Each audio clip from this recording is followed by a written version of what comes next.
gente tem várias coisas, né? Nós somos a Rádio e TV Imprensa. Uma emissora 100% digital. 100% digital. Música, entretenimento e informação com credibilidade. Direção-geral do jornalista Ferreira Leite.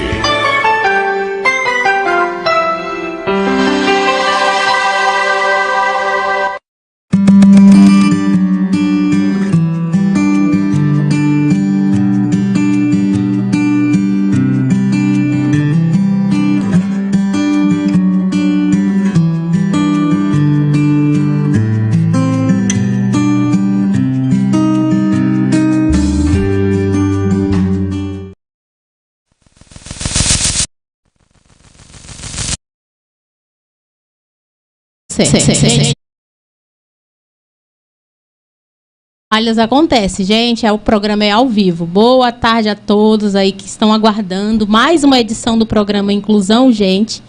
Tava sumidinha do programa, mas voltei, gente, é assim mesmo. Minha amiga Hilda tocou aqui o programa super bem. E é isso, gente, maternidade atípica é assim. Às vezes a gente tem sábado que tá tranquilo, às vezes não. Mas a gente tem esse compromisso aqui com vocês, todas as pessoas que admiram, né, o nosso programa, os familiares e, né, os profissionais que sempre estão aqui nos prestigiando. E hoje, gente, assim, eu estou muito feliz com a minha convidada de hoje. Já era uma convidada que estava no nosso caderninho aí há muito tempo para a gente chamar, mas muita correria do dia a dia não deu certo. Mas hoje ela está aqui nos estúdios, maravilhosa, conhecia pessoalmente, que é uma pessoa que eu admiro muito mesmo, que é a doutora Lindóia, que é uma das gestoras do Ágape, e ela veio aqui prestigiar, contar um pouco da história dela, falar um pouco da instituição Ágape, que faz um trabalho aí de excelência há muito tempo em São José, é uma entidade de referência, né, quando a gente fala, né, de pessoa com deficiência, de educação especial, né, e outros projetos que eu estava conversando aqui com a doutora nos bastidores e ela me falou que eu não sabia. Então, muito obrigada, viu, doutora Lindóia, de você ter vindo. E também a doutora Lindóia trouxe o filho dela, mas ele não quer falar, né? Mas podia participar, mas a gente sabe, né? Nem todo mundo gosta. Então, boa tarde a todos, boa tarde aos ouvintes. E para mim é um prazer estar participando do programa. Eu gosto de falar um pouco da Ágape, também a minha trajetória como mãe de um filho especial. A gente, ao longo dos anos, adquire algumas experiências que a gente pode compartilhar e ajudar outras mães que estão passando pelas mesmas dificuldades. Exatamente. A gente sempre fala aqui, doutora Lindóia, dessa dificuldade nossa em tudo, né? O não que a gente recebe diariamente, praticamente em todo lugar. E pensando, né, há alguns anos atrás, que é o seu caso, eu imagino a dificuldade que você deve ter passado no início, né, do diagnóstico. E aí, como que você, né, como mãe, também como profissional, teve que administrar tudo isso e hoje, né, você é uma pessoa, como já falei aqui, referência no município, né, pela sua luta, pela instituição. Então, conta pra gente como foi esse início.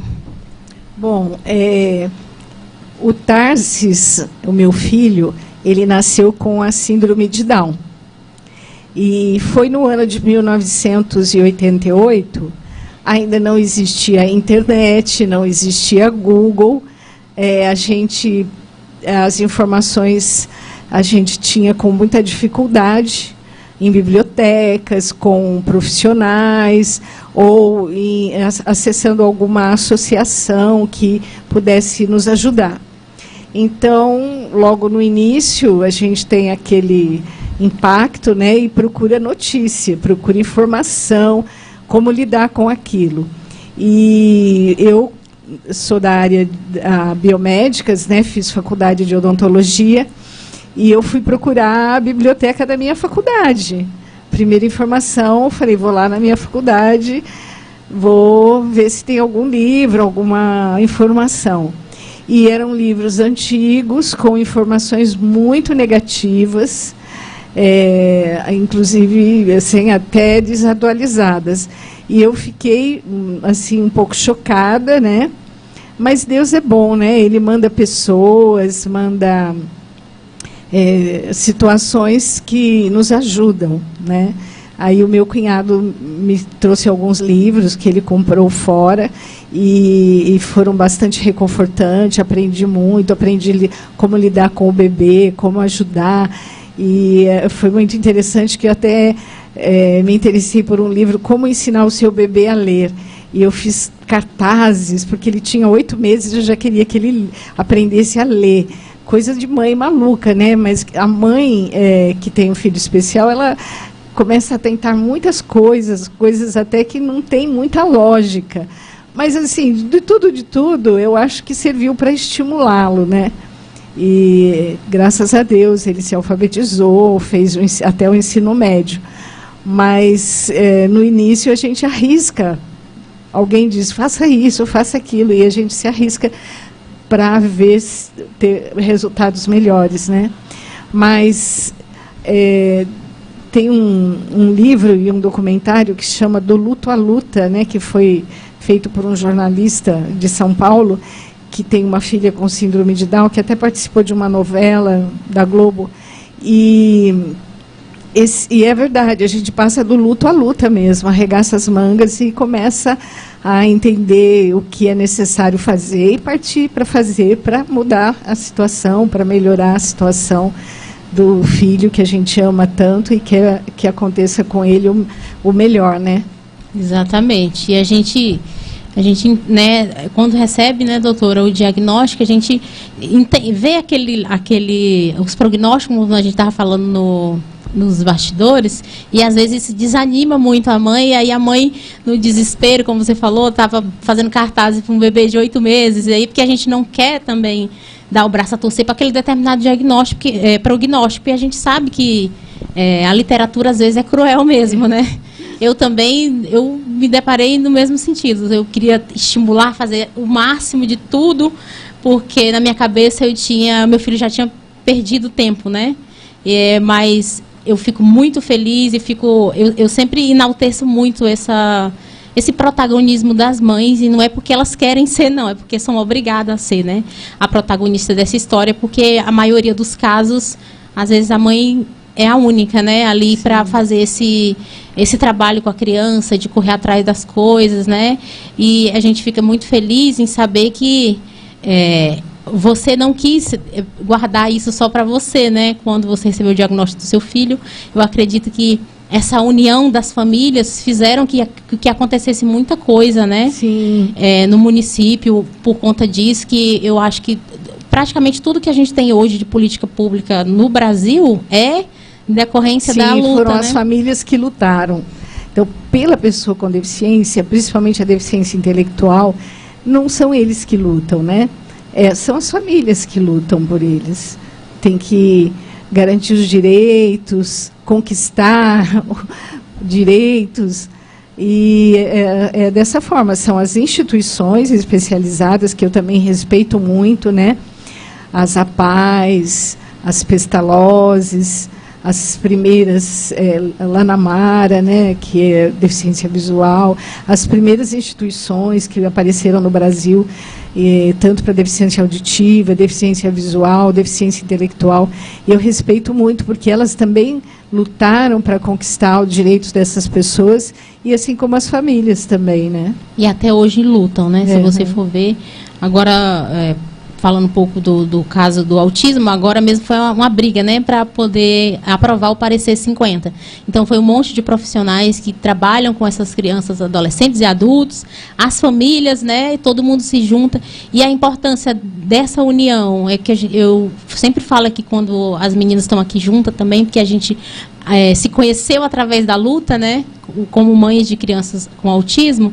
A gente sempre quer reforçar aqui no programa, e também para as mães que nos procuram no privado, nos grupos, essa questão da união, da gente se unir.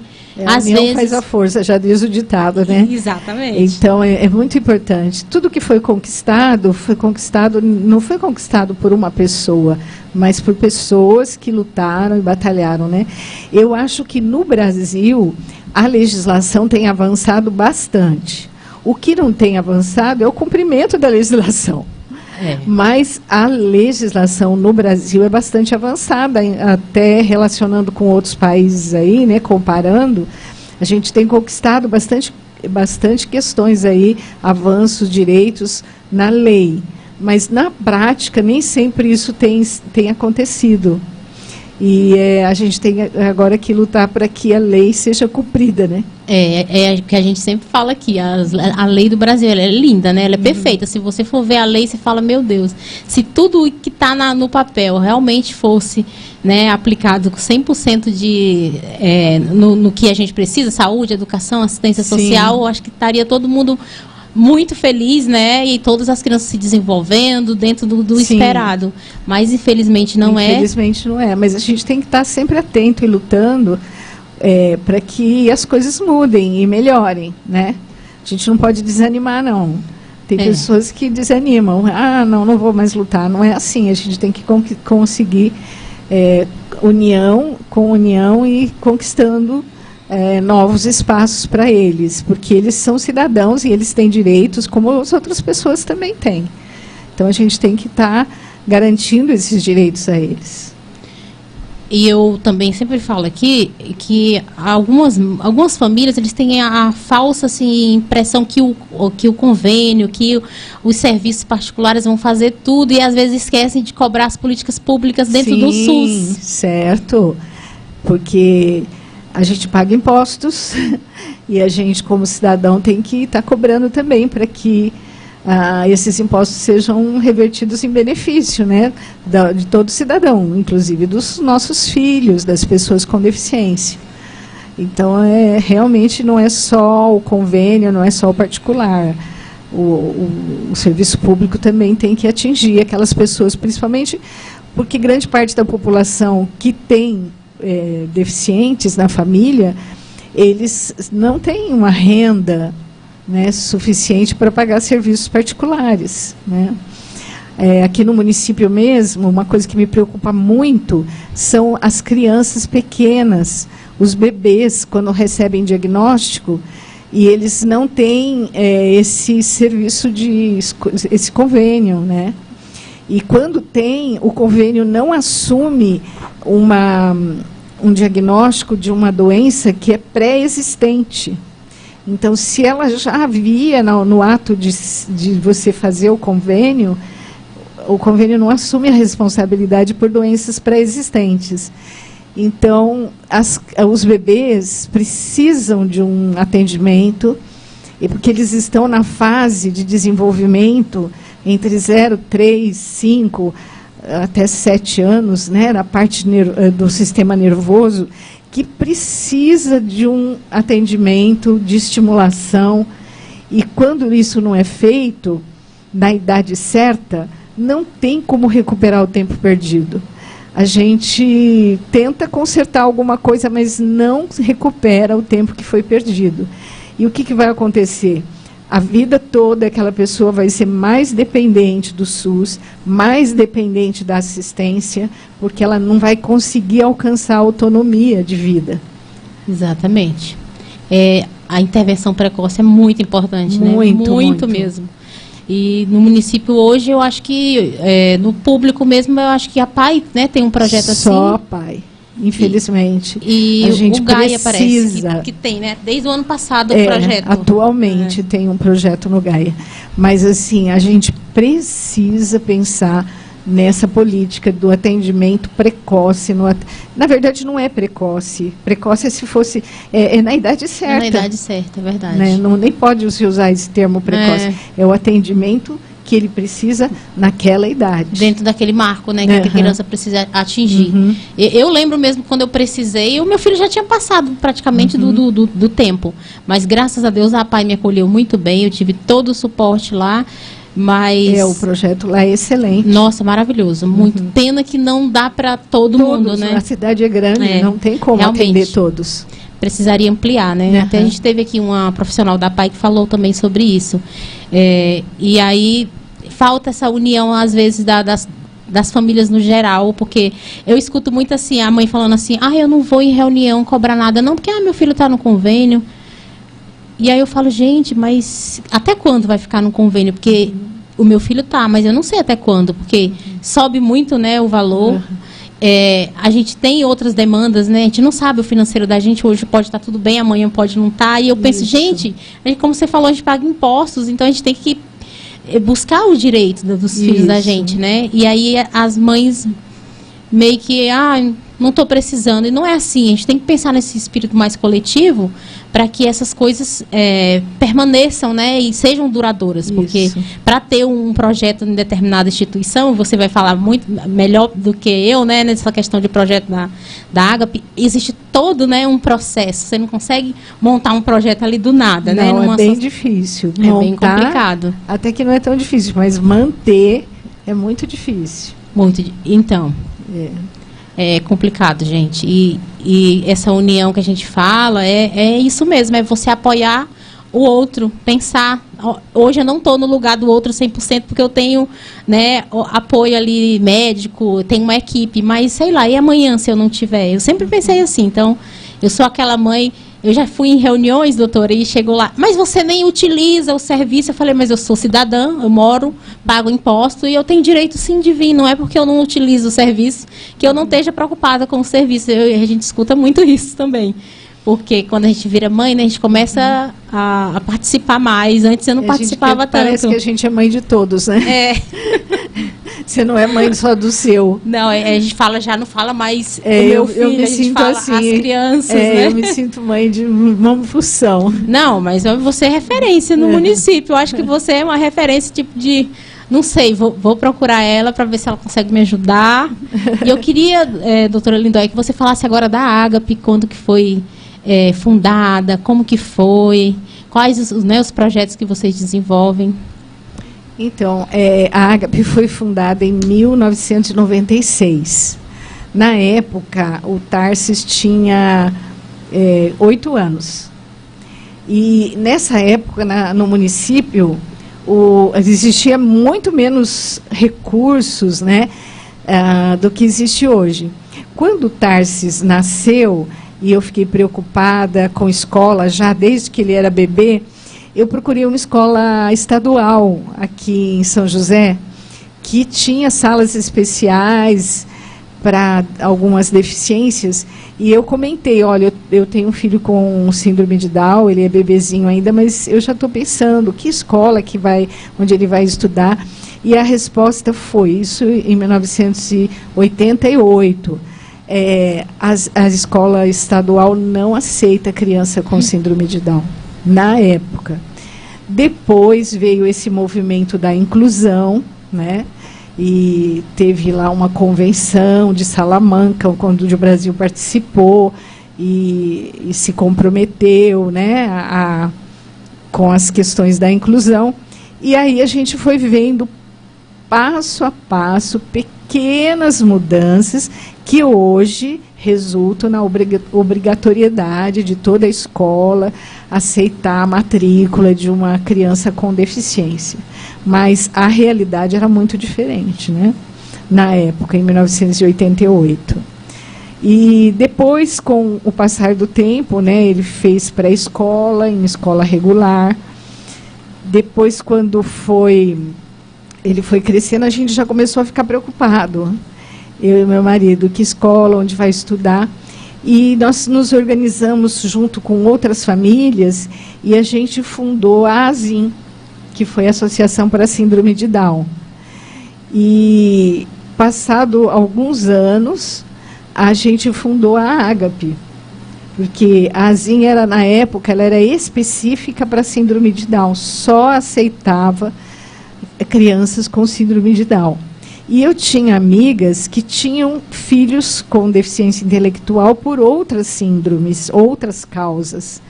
Aí a gente fundou a Ágape e essas outras crianças também puderam ser incluídas.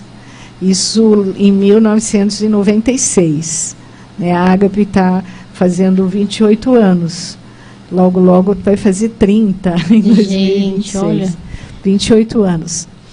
E começou pequenininho, com 3 3 crianças e foi aumentando, foi crescendo, né? E foi fazendo convênio também com o poder público para projetos. E em 2011 a gente conseguiu a cessão de uso de um espaço bastante grande, que é do Patrimônio da União, que é onde é a sede da instituição hoje. E aí a gente pôde ampliar mais e desenvolver mais projetos, porque para fazer um projeto você precisa ter espaço, precisa ter equipamento. E a gente tinha a instituição em casas alugadas, que eram residências adaptadas. E aí passou para um prédio grande, com quadras, salas, espaços bem adaptados para desenvolver diversos projetos. E hoje a gente está instalado lá com essa possibilidade, né? Atualmente, nós já tivemos escola de ensino fundamental durante muitos anos para crianças com deficiência intelectual. Em 2017 a gente encerrou por questões financeiras e para também se enquadrar dentro da política, né, da inclusão. E continuamos a desenvolver projetos com a assistência social, e a gente já vinha desenvolvendo alguns projetos que até foram patrocinados pela Petrobras, projetos de arte para pessoa com deficiência, e a gente identificou o quanto esse recurso da arte ajuda no desenvolvimento das pessoas com deficiência. E a gente já vinha acompanhando esse processo. Quando a gente encerrou a escola, a gente incluiu essa questão da arte nos projetos da assistência social. Então, dentro do projeto de convivência, eles têm oficina de teatro, oficina de música, oficina de dança, oficina de arte plástica, de tapeçaria, e isso ajuda muito no desenvolvimento deles. E a gente também consegue fazer com que as oficinas se conversem sobre temas, e a gente já conseguiu montar vários espetáculos artísticos que a gente apresenta em locais e apresenta lá na Ágape mesmo, que a gente tem palco, tem auditório lá, e faz muito sucesso. E o fato de uma pessoa com deficiência conseguir dançar, conseguir cantar, conseguir tocar um instrumento, conseguir cantar, conseguir representar para um público, vencendo todas as barreiras, vencendo todos os limites, ajuda no desenvolvimento deles, e é o que a gente tem feito recentemente, e temos tido resultados excelentes com isso. Também temos projetos de apoio pedagógico, que a Associação Ágape, o nome da instituição é Associação Ágape para Educação Especial, porque ela foi fundada assim, pensando na educação especial. Então, quando a gente encerrou a escola de ensino fundamental, nós começamos com projetos de apoio pedagógico, porque os alunos que eram atendidos lá na escola, eles foram para a escola regular. E alguns tiveram muita dificuldade de acompanhar e de se adaptar. Então, a gente começou a desenvolver projetos para que eles viessem no contraturno, no período contrário da escola, para fazer acompanhamento e ajudar no desenvolvimento deles, porque nem sempre o currículo da escola é aquilo que ele precisa. Às vezes ele está precisando de um outro conteúdo, de ser trabalhado numa outra área, que é para ajudar no desenvolvimento, na autonomia, e até conseguir que eles melhorem na leitura, escrita, raciocínio lógico, mas eles talvez precisem de um outro recurso, e que a escola, no momento, não pode dar. Então, a gente trabalha isso. São projetos de apoio pedagógico para alunos da rede que vêm no contraturno para receber esse apoio para o desenvolvimento. E esse apoio, então, é direcionado ao que a pessoa necessita ali no momento, né?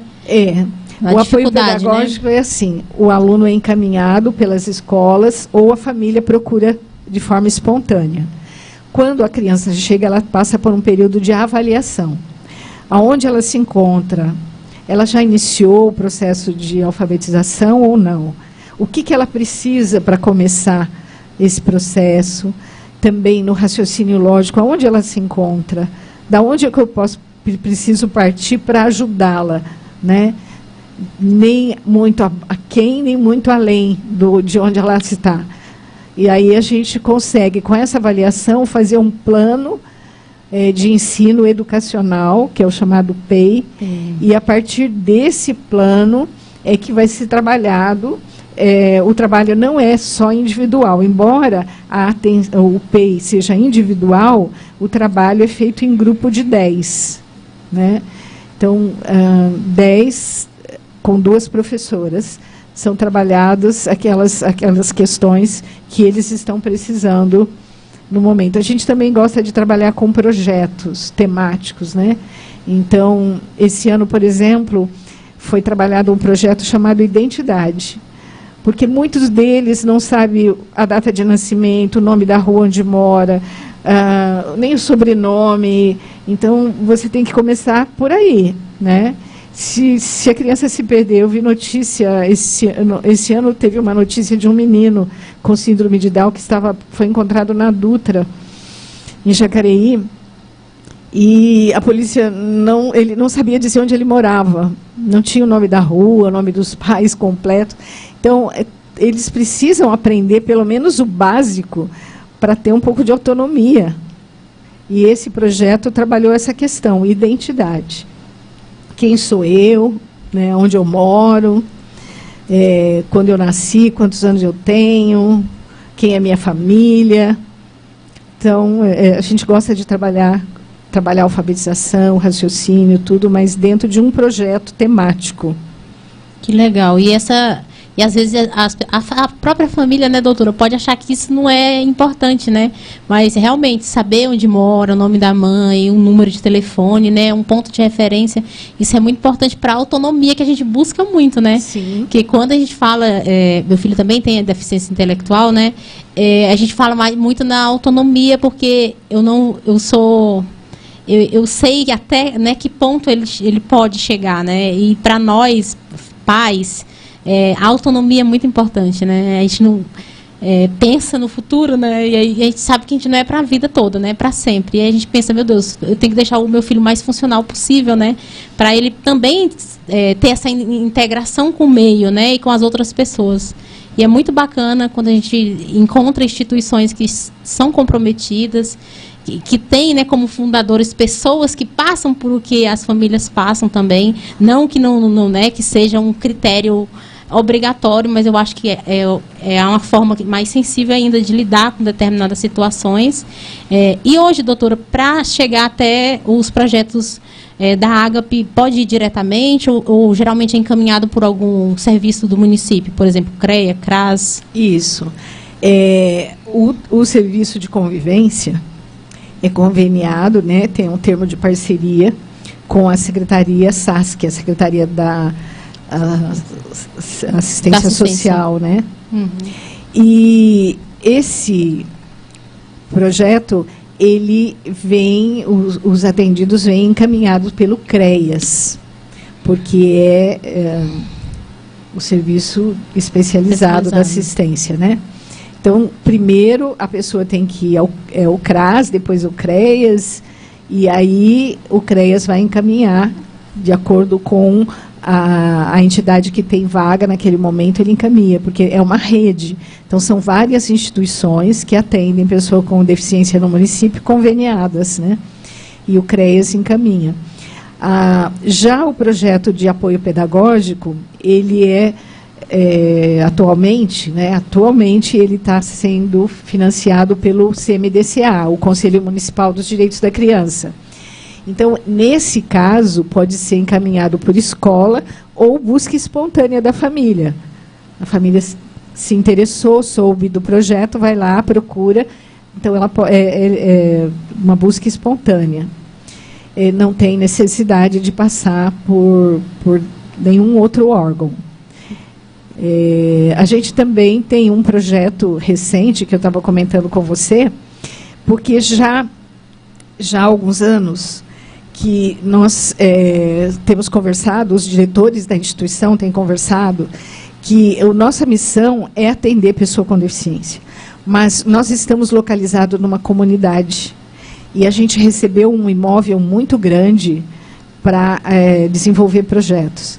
Então, a gente até fez a alteração no estatuto da entidade para que a gente possa também desenvolver projetos para pessoas da comunidade que não tenham deficiência. E nós já desenvolvemos um projeto de música para crianças ali da região. E, atualmente, nós estamos desenvolvendo um projeto que chama Aprendizagem Significativa para jovens de 14 a 17 anos que estejam de 8º ano até o 3º ano do ensino médio e que tenham interesse de ingressar no Jovem Aprendiz e que queiram se preparar para a vida profissional, para entrar na vida profissional com mais preparo, para ter mais sucesso. Então, nós começamos esse projeto agora em setembro. Nós estamos com uma turma de 20 jovens, são 18 encontros. Em março termina essa turma, vamos começar uma nova turma de mais 20 para preparar esses jovens para terem um futuro de sucesso na carreira profissional. Então, esse é um projeto que não é para pessoa, direcionado especificamente para a pessoa com deficiência, mas é um serviço que a instituição faz para a comunidade. Porque nós entendemos que nós também temos um compromisso com a comunidade do nosso entorno, né? Então, nós também ajudamos o CRAS do centro a distribuir o leite de um programa do governo do estado chamado Viva Leite, que é um programa que distribui leite para famílias carentes que têm crianças pequenas, bebês e crianças pequenas. E para a família sair da Vila São Bento, da Vila Letônia, pegar o ônibus e vir buscar o leite aqui no centro, no CRAS, a despesa que ela vai ter não compensa o valor do leite, né? Então, nós temos essa parceria, nós ajudamos essa distribuição. As famílias que moram lá perto vão pegar o leite lá, né? Famílias carentes lá. E a gente tem ajudado no que pode também, nesse sentido, né? Nossa, que legal. Aí a gente... muito importante essa preocupação, né, que quando você fala em bairros mais vulneráveis e a pessoa com deficiência, às vezes a família tem uma criança com deficiência e tem outros, né, jovens, adolescentes que estão precisando ali daquele apoio, né, porque tem locais em São José que já tem uma fama de, né, marginalizados, que a gente não sabe, né, que não é, que tem muitas pessoas que estão em busca, né, de melhorar a sua situação, sua realidade, e eu acho que um projeto assim fortalece mais ainda, né, a comunidade, as famílias, e esses jovens vão sair de lá em busca, né, da primeira oportunidade de emprego, né, e aí, quem sabe, depois retorna isso também para a instituição. Tem eu sempre acredito muito nos programas sociais, doutora, porque eu fui uma criança dessas que precisei. Há muitos anos atrás, quando eu era mais jovem, existia na minha cidade um programa que chamava PET. Era Petite o nome do programa, lá no Nordeste, que eu sou do Nordeste. E eu lembro que eu era uma família vulnerável, dessas famílias vulneráveis, que era assistida por a Secretaria de Assistência Social. E eu lembro que eu me inscrevi para aprender informática. E eu fiquei tão feliz. E aí eu lembro que na época minha mãe falou: mas para que você vai aprender informática se você não vai ter computador? E assim, a importância que tem dessas instituições em fazer com que a gente sonhe e queira sair daquela realidade. E aí a minha realidade mudou através desse projeto. Eu e minha irmã fizemos faculdade. Eu hoje tenho 3 formações. Sou uma pessoa que estou sempre no meio, sabe? E, assim, muda a realidade. Muda a realidade. Né? Então, assim, se eu tivesse com aquele pensamento que a minha mãe teve naquela época, eu não teria ido no projeto. E as meninas do projeto, que eu chamo até de tia até hoje, lembro dela, Eliane, maravilhosa. Se ela estiver me assistindo, um beijo. Sou muito grata a você. Ela falava: não, você vai fazer faculdade, você vai arrumar emprego. E assim, logo que eu iniciei a faculdade, eu já tive meu emprego, já mudou aquela minha realidade ali do momento. Então, assim, eu sou defensora nata dos projetos sociais. Eu vejo gente falando mal de projeto social. Eu falo: gente, só fala mal quem nunca usufruiu ou precisou. Porque quem precisou é grato, porque até hoje eu lembro. E estou com uma dívida lá no meu município, que eu falei que quando eu voltar para lá de férias, eu quero ir no projeto que até hoje existe, só que é com outro nome. E eu quero dar o meu testemunho lá, né? Sim. Que eu vim de lá e para incentivar, que eu acho muito importante isso, sabe? Quando você falou ali para mim, ali nos bastidores que a gente estava conversando do projeto, na hora eu lembrei, eu falei, meu Deus, eu sou uma pessoa que usufruiu de um projeto assim, sabe? Então, assim, é muito importante criar esse vínculo, né? Com a instituição, com a comunidade, e isso volta para a pessoa depois, para a instituição, né? Sim, muito importante. Hoje nós tivemos aula desse projeto lá, né? E a gente está preparando os meninos para a vida. A gente já fez aula de plano de vida para eles pensarem no futuro. O que você quer ser daqui 5 anos, né? Tem que começar a planejar agora. Nós fizemos uma aula de educação financeira, fizemos uma aula sobre higiene, né? Que eles, como higiene pessoal, higiene do ambiente, porque o trabalho precisa disso, as empresas precisam disso. Hoje a gente fez também uma aula sobre adolescência, sexualidade, porque muitas vezes os meninos começam a vida sexual muito cedo e acabam se perdendo, e a vida profissional acaba, né, sendo prejudicada.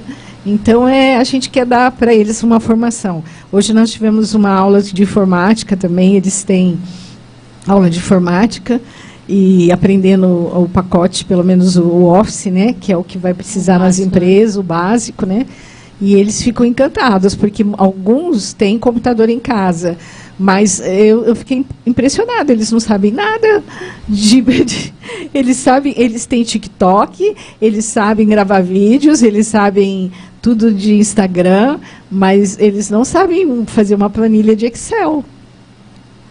E que vão precisar disso para o mundo do trabalho. O que eu falo que a rapidez, às vezes, da internet é tão rápido que as coisas básicas, assim, né, as pessoas não aprendem, mas coisas assim que a gente... Eu acho complexo, tipo, cortar um vídeo, eu não sei. Mas, assim, coisas do computador eu já sei. Então, assim, ter esse direcionamento, né, doutora, de que realmente a gente precisa para trabalhar, né, para se manter no mercado de trabalho, porque TikTok, essas coisas é mais para o passatempo, né? É mais para diversão, né? Então, e nós estamos também fazendo um plano lá na Agape, que eu queria uma oportunidade para divulgar. Pode falar. A gente entende que a nossa missão é a educação especial, porque está no nosso DNA, está no nome da instituição. E a gente tem a intenção de montar cursos preparatórios tanto para professores quanto para outros profissionais, com informações sobre como atender melhor, né, a criança com deficiência. Então, nós estamos nos organizando para lançar uma plataforma com cursos que orientem, divulguem informação sobre a educação da criança com deficiência. E o primeiro curso vai ser sobre a deficiência intelectual. A gente já está organizando, fizemos presencial para fazer um protótipo, uma seleção de temas. Alguns professores foram lá, nossas cobaias, e eles para validar os conteúdos. E agora nós já estamos numa fase de nos organizar para lançar essa plataforma com curso online, gravar as aulas e os materiais para o curso online. E esse curso vai ser para professores e também para outros profissionais que tenham interesse, e até pais que também queiram aprender, porque às vezes a mãe ajuda muito em casa, na educação também, nos conteúdos, né, para que as crianças com deficiência intelectual possam se desenvolver. E a família, né, doutora, é uma extensão, né, do trabalho que o professor faz, né, em sala, os terapeutas. Se não houvesse trabalho em conjunto, é mais complicado o desenvolvimento. Inclusive, né? Uma aula do curso, ela é exatamente sobre isso, né? A família da pessoa com deficiência.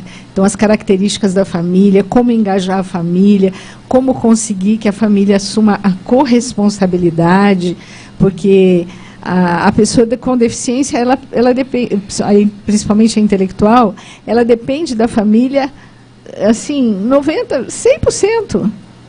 Exatamente. Né?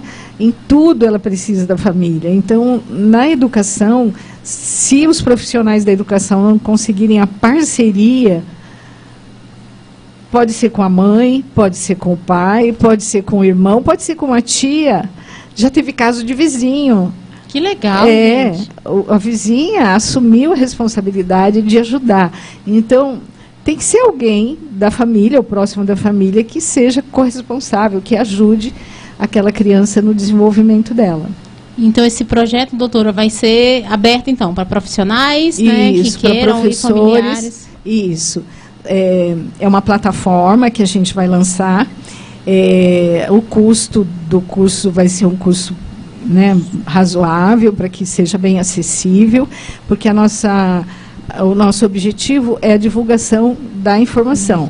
Vai ter custo, porque para manter uma plataforma você tem custos, né? Para gravação, edição de vídeo você tem custos. Tudo, né? Tudo que você quer fazer, principalmente se você quer fazer de qualidade, tem custos. Então, provavelmente, nós vamos ter que arcar com custos e esse custo a gente vai repassar. Mas a gente vai fazer de forma acessível para que as pessoas possam se inscrever e ter acesso a esses conteúdos, né? E se beneficiar com eles e beneficiar as crianças. Porque quando um profissional melhora os seus conhecimentos a respeito da deficiência, ele vai atender melhor aquela criança que ele vai assistir naquele ano. Com certeza. E essa importância dos profissionais estarem se especializando. A gente, hoje, eu vou falar do autismo, que o povo fala, é moda, agora está na moda, todo mundo é autista. Gente, não é bem assim. E outras, a família, ela se depara ali com aquele diagnóstico e tudo, ela tem o tempo todo, né, doutora, que ficar, às vezes, tendo que explicar determinadas coisas. Eu acho que, se a gente fizer essa conscientização, eu acho que não vai haver tantos casos de preconceito que a gente sofre, né? Com certeza. E os profissionais também vão ter essa oportunidade de se especializar, porque, gente, não é todos que estão preparados ainda, infelizmente. Sim, infelizmente, né? Bom, é uma questão que eu tenho, uma tecla que eu tenho batido já há muitos anos, já conversei com vários secretários da educação do Estado. O Vale do Paraíba é uma coisa gravíssima isso. Não tem uma faculdade, tem agora uma faculdade pública de pedagogia. Acho que é o Instituto Federal aqui de Jacareí, que tem o curso de pedagogia presencial. Tem algumas faculdades que têm cursos online. Mas faculdade de pedagogia aqui no Vale do Paraíba, são quantos municípios? Não tem pública. Noção. É bastante, né, município. Não tem faculdade pública de pedagogia, só do Instituto Federal de Jacareí. Presencial só. Só uma, é muito pouco. Então, a maioria dos cursos que são feitos online e mesmo presencial não tem a formação para atendimento de pessoas com deficiência. Então, o professor, ele se forma sem esse conhecimento. Ele pode buscar depois, mas se ele quiser. Mas ele se forma sem esse conhecimento. Aí, quando ele chega na sala de aula e se depara com o aluno, eles ficam inseguros, assustados, com medo, e isso prejudica o trabalho que eles vão fazer com a criança. E se a gente for pensar, o professor, ele não tem só aquela criança ali com deficiência, ele tem outros 20, sim, tem 30 depende e pouco, da né? sala, né? Às vezes outros 30. alunos com outras dificuldades, né, de aprendizagem, de linguagem. Ele fica apavorado, as professoras ficam apavoradas, o professor, professora, porque quando saiu da faculdade não foi passado para ele nenhum conteúdo sobre o atendimento, nem deficiência visual, nem deficiência auditiva, nem deficiência intelectual, nem os transtornos do desenvolvimento. Isso não está no currículo de pedagogia. Infelizmente, devia ser obrigatório. Né, e quando tem uma coisa assim bem superficial, que eu vou dar um exemplo, eu me formei em 2012. e eu acho que foi em 2012, começou a ser obrigatório o ensino de Libras dentro das universidades. Mas foi tão ralo, se você me perguntar qualquer coisa de Libras, eu não sei, porque quando eu estava me formando, foi bem quando começou o decreto. Eu lembro que a gente estava quase fechando já a grade ali para acabar, e não, tinha que colocar, o MEC falou que tinha que colocar. Eu lembro que, eu acho que foi 60 horas o curso dentro da grade, né? E eu não aprendi nada, era um livro que eu tinha que ler e eu fiz uma prova. Então, assim, não tem mesmo... direcionada, né? Então é uma coisa assim, quando tem, só para dizer que tem, porque não é. Eu vou até dar um exemplo, doutora. Essas pessoas essas empresas que estão terceirizadas no município para atender, fazer o apoio, né, das crianças com deficiência, até há um ano atrás, era 6 horas o curso que eles faziam para poder ir para a sala, ficar com uma criança com deficiência. Né? E aí, como assim, 6 horas a pessoa vai estar... esse curso vai ser o suficiente para ela dar o suporte para uma criança? Assim, entendo que é difícil, né? E que as crianças precisam para ontem do suporte, né? Sim. Então, não é fácil colocar eles dentro de uma sala e preparar, sei lá, 5, 6 meses. Mas não é direcionado. Então, eu tenho até uma amiga que ela foi ficar com uma criança com deficiência visual e ela ficou desesperada. Ela falou assim, ela foi no primeiro dia, chegou lá, ela conheceu a criança, aí no outro dia ela não queria ir mais, porque ela falou, meu Deus, o que eu vou fazer? Eu não sei nada. Aí eu falei, procura a internet, conversa com a mãe, né, pergunta... Então, conversa com a mãe. As escolas precisam conversar com as mães, porque quem conhece a pessoa é a família, né? É onde a criança nasceu, se desenvolveu e onde passa a maior parte do tempo, né? Então, as escolas perdem muito por não conversar com a família, né? Então, mas eu só falo isso, doutora, porque eu senti a necessidade, quando meu filho passou por diversas dificuldades, que ninguém me chamava para conversar. E eu sempre fui aquela mãe que batia lá na secretaria, na coordenação, e falava, gente, eu estou disponível. Aí sabe o que eu fazia no início, quando meu filho começou a ir para a creche? Eu escrevia no caderno o que ele gostava, o que ele não gostava, o que podia desencadear uma crise, o que ele não podia comer, como que ele tinha acordado. Então, todo dia eu mandava alguma coisa escrita. E aí eu lembro que na época era a estagiária que ficava com ele, né, e a professora regente da sala. Mas quem ficava mais era a estagiária. E ela falava assim, nossa, Gardênia, como isso me ajuda? Porque hoje apesar de eu só ler, eu consigo, né, identificar muita coisa que você falou aqui, então eu consigo antecipar algumas coisas para ele não ter crise. Então, por isso que eu falo a importância de sempre conversar com a mãe e com certeza conversar com a coordenação, com a equipe, né, da escola e que vai prestar um atendimento mais especializado, mas conversar com a mãe para poder... Porque a mãe, gente, a mãe conhece tudo. O choro, né? Até o choro, né? O choro diferenciado. É muito importante essa parceria escola-família. Eu acho que é importante para todas as crianças, né? Eu fico muito triste de eu ver que as escolas são tão fechadas. Em todo o Brasil é assim. E a família não entra, a família fica fora, né? Eu sei que é complicado, mas...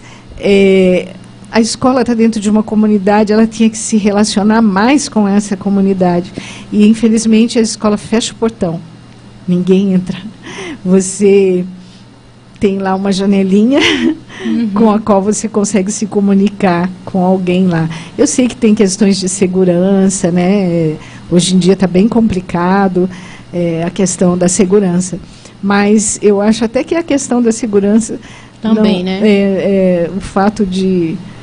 a escola não conversar com a comunidade fica mais complicada. Mas aí eles se contradizem um pouco, né, doutora? Porque no projeto político-pedagógico da escola está a participação da família. Então, eu não sei, eu acredito que é muita coisa para administrar também, a gente entende, né? É difícil, A gente entende. Não é fácil. Mas se você for ver em estudos e pesquisas, que eu sou péssima para dizer os dados, mas eu leio muito sobre isso, a gente sabe que escolas que têm a participação maior da família, a gente tem um maior desenvolvimento dos alunos. sim. Né? Isso conseguem alcançar níveis muito melhores, resultados melhores. Eu acho que foi semana passada, eu estava assistindo uma reportagem até de uma escola do Nordeste que tem 100% mesmo de participação da família, e eles conquistaram várias medalhas internacionais, dessas OBMEC, de matemática, até em prêmios internacionais, porque a família está o tempo todo, né, conversando com a direção e participando ativamente, né? Da escola, né?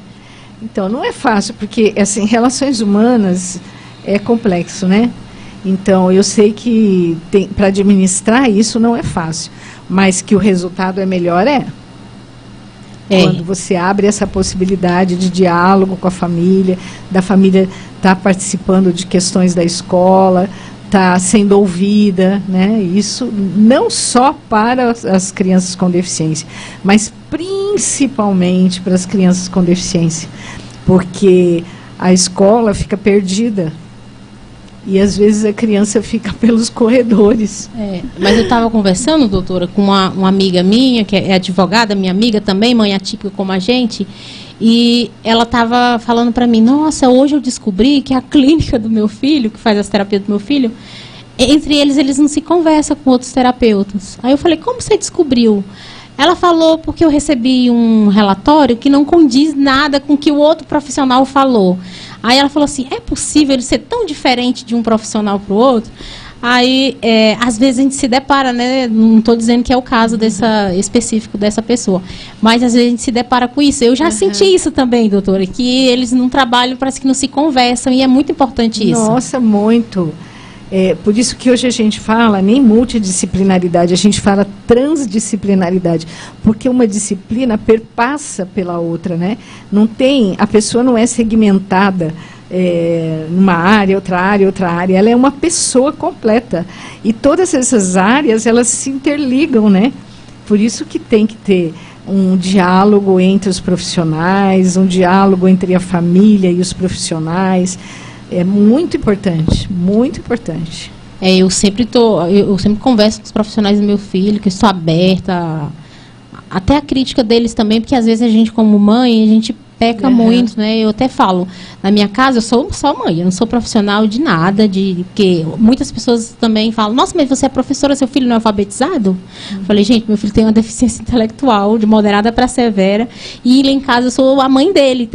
Claro que eu faço dentro do que eu posso e que ele aceita, eu faço muita coisa com ele. Então, falta também o entendimento das pessoas, até de ter o feeling para falar as coisas, né? Com certeza. E a gente, como mãe, é difícil, né? A gente também separar isso também, né? Então, assim, eu lembro que eu fiz uma pós-graduação em aba, na minha cabeça, doutora, eu ia conseguir fazer 1 milhão de coisas com meu filho. A primeira semana né, que eu tentei estipular algumas coisas para fazer ali, né? Eu consegui fazer umas 3. Aí eu chorei, meu marido, o que foi? Eu não consegui fazer nada, ele é meu filho. Então, assim, é difícil, né? É muito difícil, é muito difícil. Então, eu sempre falo, gente, olha, vocês são os profissionais, eu sou a mãe, eu vou ajudar, auxiliar no que precisar, mas tem determinadas coisas que eu não consigo fazer. E eu acho que, às vezes, também, eu percebo que tem profissionais que eles não é que eles são ruins, eles não têm a iniciativa para determinadas coisas. Às vezes não é porque não sabe que precisa daquela determinada coisa, por insegurança. Né? Sim. E aí eu sempre falo, não, tenta aí do seu jeito, aqui você é a autoridade. Eu sempre deixo claro isso até na porta da escola quando eu deixo meu filho. Porque meu filho tem que falar firme com ele, porque ele é muito esperto. Aí eu falo, não, você é a autoridade, faz aí o que você quiser, dentro do que você tem que fazer, eu não estou nem aqui. Porque tem profissionais que ficam até com receio de falar certas coisas na frente da mãe, né? E uma época eu precisei ficar com meu filho, e aí eu percebia que a professora ficava meio assim até, né? Porque hoje também existe muitas famílias que... Meu Deus, está difícil. Está difícil. Tudo é motivo de processo, tudo é motivo de abrir reclamações. Então, os profissionais também ficam inseguros. Eu sei muito bem disso. Nem sempre as pessoas são compreensíveis, né? Então, isso gera uma insegurança no profissional. Será que eu faço ou será que eu não faço? Será que eu falo ou será que eu não falo? Até a maneira, né, de falar, a gente tem que se policiar da maneira que fala, porque às vezes você nem chegou a falar nada que ofendesse, mas no entendimento da pessoa ali, ela entendeu daquela forma. Isso. E aí eu já estou falando aqui na minha parte profissional, eu também como professora. Aí a gente tem que ficar mais, né? Então, assim, é complicado. É muito complicado hoje em dia. As pessoas estão muito intolerantes. Eu acho que piorou depois da pandemia. Não era fácil antes, mas piorou um pouquinho. Mas eu percebo também, doutora, que eles só sabem apontar, mas os deveres, o dever com ali a escola, com o filho, fica realmente devendo. Agora, para cobrar, eles são assim excelentes. Mas também tem muitos pais comprometidos, muita gente que se dedica, né, que dá a vida pelo filho, né? Tem muita gente assim. Tem umas também que está cansada, quando a gente fala de maternidade atípica, é bem complicado, né? Os grupos que a gente participa, tem mãe que está com problema, né, psicológico, depressivo, não tem só uma criança. Sem contar que muitas mulheres, se for feita uma estatística, eu penso que muito mais de 50% estão sozinhas. Porque muitos homens não conseguem enfrentar essa realidade e acabam saindo do casamento. Eu vou formar uma nova família, vou ser feliz. Eu já escutei isso. Exatamente, vou ser feliz de um pai. É difícil isso, mas acontece. E não acontece pouco, não. Muitas mulheres criam os filhos sozinhas. Então fica pesado.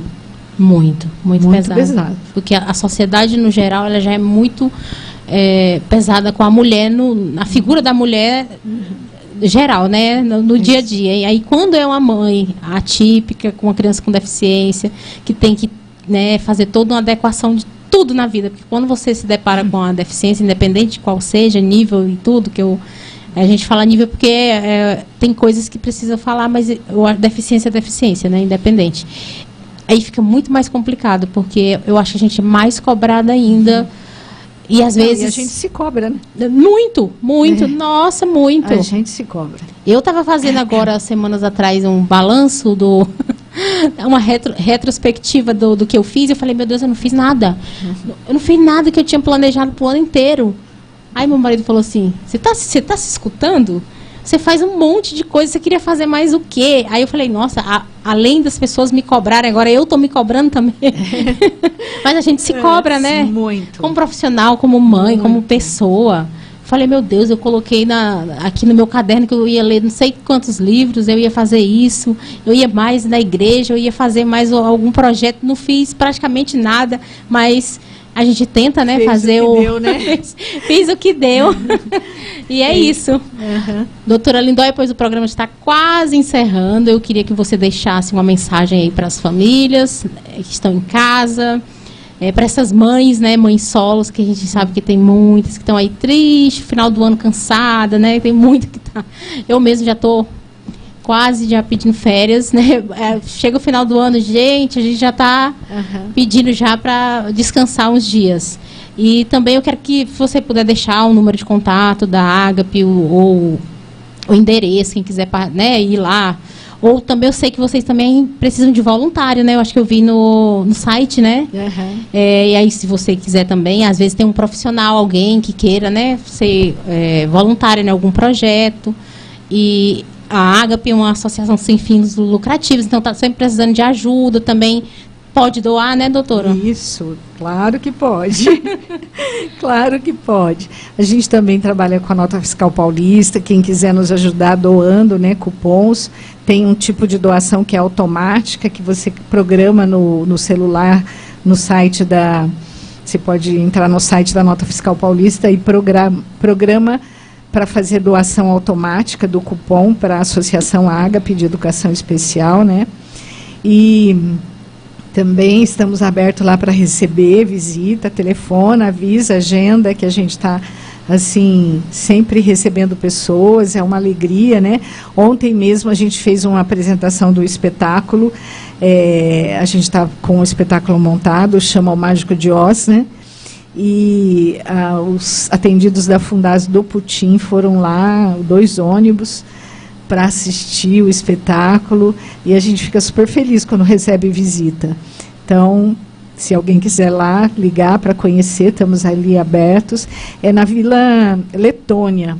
Às vezes as pessoas falam, mas aonde é a Vila Letônia? Eu falo assim, é do lado da Vila Nair, porque tudo ali é tudo pertinho. É Vila Nair, Vila Letônia, Vila Nova Conceição, Vila Santa Terezinha, tudo pequenininho. Então, é Vila Letônia, Vila Nair, na Rua Helsinki, 124. É uma rua que sai ali da Tamoios, bem paralela com a Rua Talim, que é do viaduto Talim, né?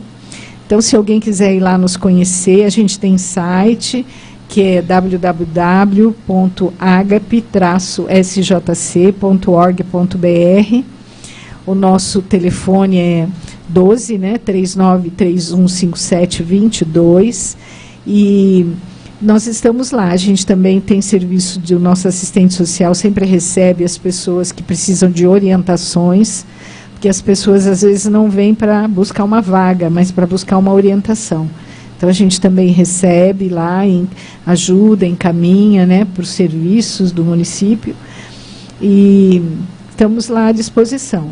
Se alguém quiser conhecer, se quiser também nos ajudar, sempre bem-vindos. Estamos sempre abertos para receber ajuda das mais diversas. Exatamente, porque os projetos para poder funcionar precisa dessa ajuda. Né? Com certeza. E assim, com relação a uma mensagem, eu sempre digo para os pais, não desistam. Né? Os desafios são grandes, mas não desistam, não desistam. E assim, comemorem as pequenas conquistas. Porque às vezes você marca um alvo muito alto, pensando, meu filho vai conseguir isso e aquilo, algo muito alto que é quase que inatingível. E você se frustra porque você não conseguiu aquilo. Mas comemora as pequenas conquistas, porque elas são muito importantes para o seu filho e para você também. Então não desista, continue investindo, que você vai conseguir mudar a realidade, você vai conseguir ajudar ele a desenvolver o potencial dele. Cada um de nós tem um potencial, ninguém é igual a ninguém. E aí você tem que acreditar que o seu filho tem potencial. E você vai trabalhar esse potencial para que ele chegue no melhor que ele pode chegar.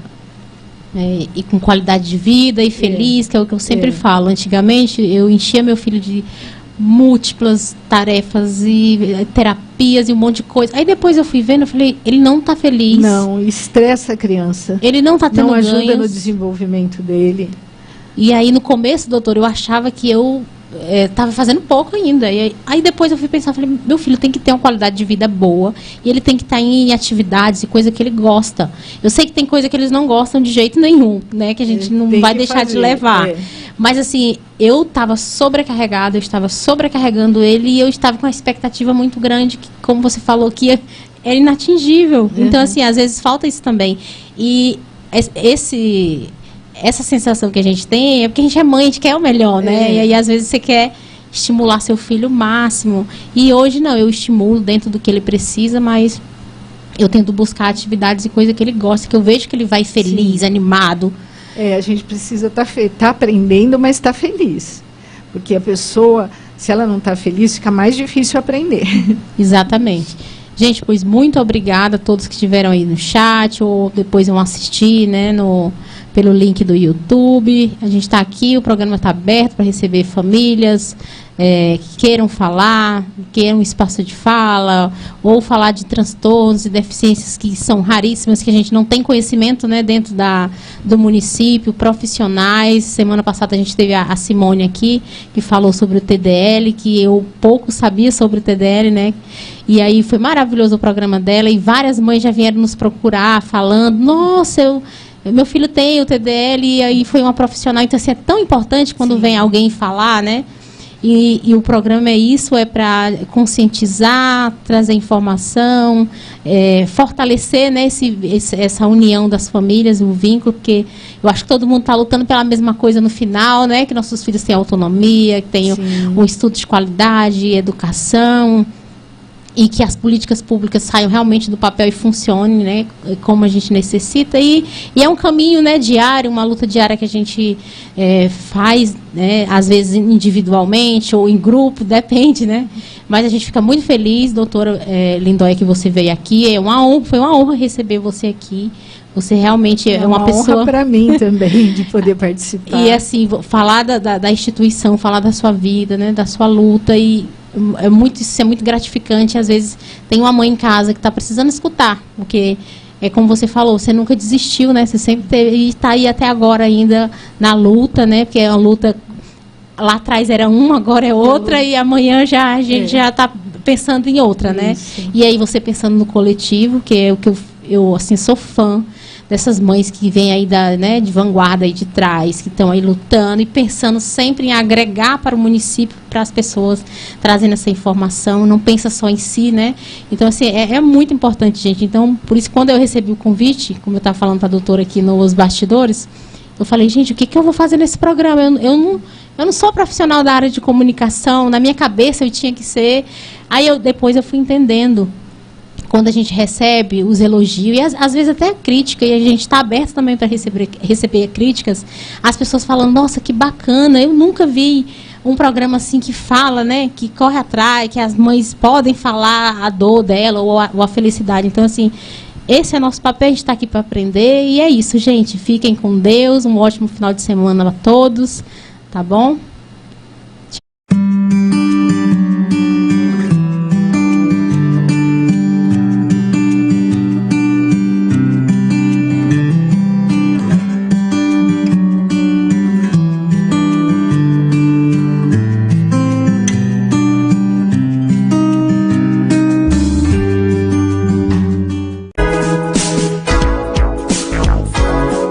Nós somos a Rádio ITV Imprensa.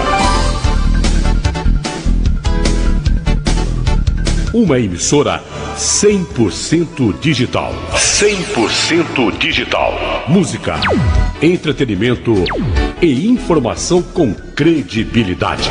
Direção-geral do jornalista Ferreira Leite.